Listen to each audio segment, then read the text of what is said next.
Hello, this is a respiratory organ of a human which is known as a lungs, and the diagram is showing the trachea and the lungs. So starting from the top, there is an organ known as a larynx.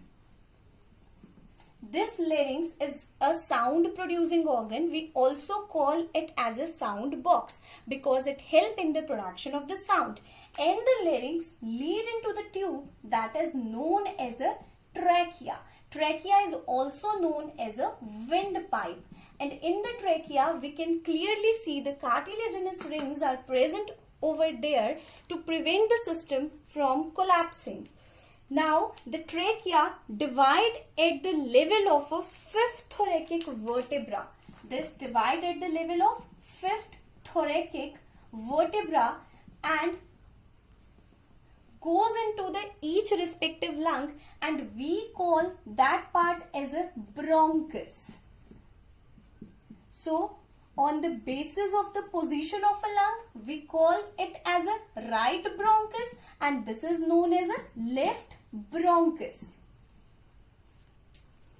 Further, our lungs are present in the thoracic region, and the thoracic cavity or the thoracic region is closed by a curved convex surface that is known as a diaphragm.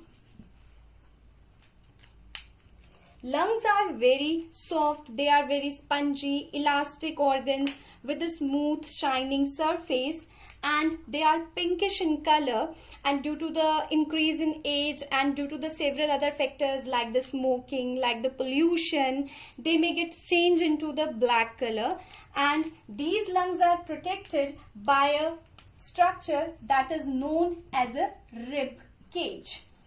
So I have drawn here the cut ends of a rib cage. Now we will move to the layers of a lung. Here we can see that the lung is protected by a two membrane, and these membrane are known as pleura. This outer pleura, this one is a outer pleura, and this one is a inner pleura. In between the outer and the inner pleura, there is a presence of a pleural cavity, and this pleural cavity is very important because it contains the pleural fluid, and this pleural fluid act as a lubricant because the lungs have to undergo the two main processes, that is expansion and contraction. And during the process of expansion and contraction, during our respiration process, there is a chances that these layers may get slide over each other and may produce the friction. But to avoid the friction, there is a presence of a pleural fluid.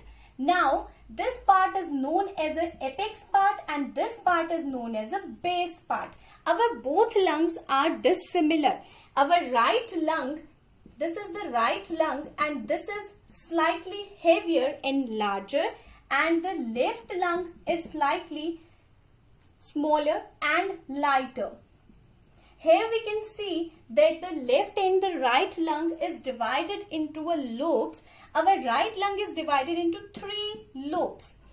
This lobe is a demarcation, and this is known as a fissure. Depending upon the size of a fissure, we call it as an oblique fissure, and this one is known as a transverse fissure, and this is also known as an oblique fissure. And here is a space which is present over there. This is known as a mediastinal space. What is a mediastinal space? It is a space for the heart. We all know that heart is present in between the lungs, and this one is slightly lifted to the left side. This is slightly tilted to the left side, and this slight depression in the left lung is known as a cardiac notch.